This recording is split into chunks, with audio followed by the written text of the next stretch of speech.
बिस्मिल्लाहिर्रहमानिर्रहीम। अस्सलाम वालेकुम। Welcome to my YouTube channel the best nurse. Dear students, आज की हम इस वीडियो में जानेंगे कि बीएसएन के एग्ज़ाम एनुअल होते हैं या सेमेस्टर वाइज होते हैं और इनकी क्या रूटीन होती है और इसके अलावा ये कब कंडक्ट करवाए जाते हैं। और सबसे लास्ट पे और जो इम्पोर्टेंट क्वेश्चन है कि अगर किसी स्टूडेंट की सप्ली आ जाए तो क्या उसका स्टाइपेंड रोक दिया जाता है, इसके अलावा उसको उसी ईयर में ही रिटेन कर दिया जाता है। तो इन तमाम मालूमात को हम अपनी इस वीडियो में जानेंगे, तो वीडियो को एंड तक देखिएगा। इसके अलावा अगर आप मेरे चैनल पर न्यू हैं तो मेरा चैनल ज़रूर सब्सक्राइब कर दीजिए। इसके अलावा अगर आपको नर्सिंग से मुतल्लिक कोई भी मालूमात चाहिए तो आप मुझे इंस्टा और एफबी पे डीएम करके कुछ भी पूछ सकते हैं।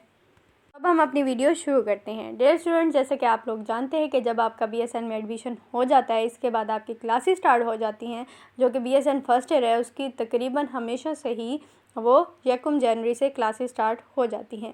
इसके अलावा जो फ़र्स्ट ईयर का ड्यूरेशन है वो थोड़ा लेंथी ड्यूरेशन है।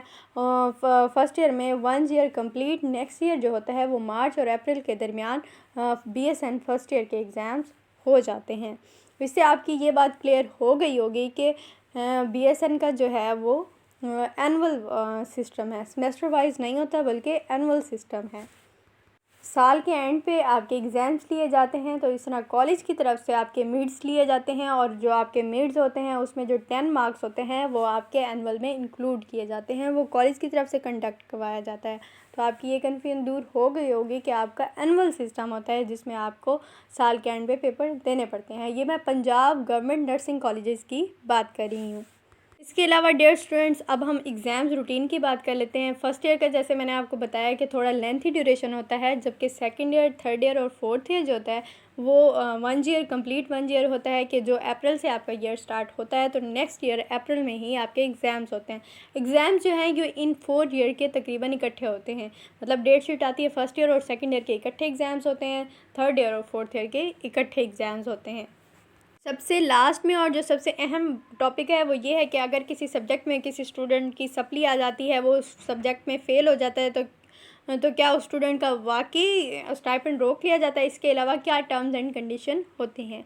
डियर स्टूडेंट, उस स्टूडेंट को 40 डेज़ का पीरियड दिया जाता है, उसके बाद उस स्टूडेंट से दोबारा उस सब्जेक्ट का एग्ज़ाम लिया जाता है। अगर वो स्टूडेंट उस सब्जेक्ट को क्लियर कर लेता है तो उसके बाद उसका स्टाइपेंड भी उसका कंटिन्यू रखा जाता है और उसको नेक्स्ट ईयर प्रमोट कर दिया जाता है। अगर फॉर एग्ज़ाम्पल वो स्टूडेंट उस सब्जेक्ट को क्लियर नहीं कर सका, दोबारा उस सब्जेक्ट में उसकी सप्ली आ गई है, तो उसको रिटेन कर दिया जाता है, उसको नेक्स्ट ईयर प्रमोट नहीं किया जाता और उसका स्टाइपेंड भी पूरा ईयर रोक लिया जाता है। नेक्स्ट वो अपनी उस क्लास को पास करेगा, देन उसका स्टाइपेंड कंटिन्यू होगा।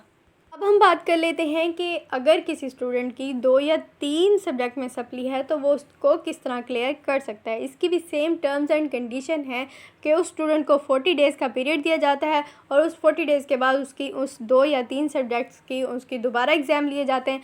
अगर वो स्टूडेंट उन 2-3 सब्जेक्ट में से किसी एक भी सब्जेक्ट में फ़ेल हो जाता है तो उसको दोबारा उसी क्लास में रिटेन रखा जाएगा। इसके अलावा उसका स्टाइपेंड भी बंद कर दिया जाएगा और वो नेक्स्ट ईयर प्रमोट नहीं हो सकेगा।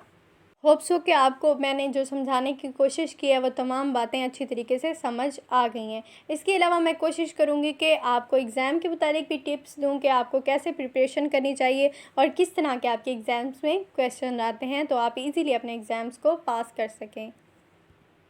अगर आप अपनी स्टडी पे फोकस करते हैं और प्रैक्टिस को भी देखते हैं तो आप इजीली पास हो सकते हैं। पास होना कोई भी मुश्किल बात नहीं है, ये है कि आपको अपने सब्जेक्ट्स पे कंसंट्रेट करना पड़ता है। आपको अपनी स्टडी के साथ मुसलसल टच में रहना पड़ता है और आप इजीली अपने एग्ज़ाम पास कर सकते हैं। उम्मीद करती हूँ कि आपको मेरी वीडियो अच्छी लगी होगी। अगर अच्छी लगी है तो लाइक ज़रूर कर दें और मेरा चैनल भी सब्सक्राइब कर दें और बेल आइकन को भी दबा दें। Thank you so much. अल्लाह हाफिज़।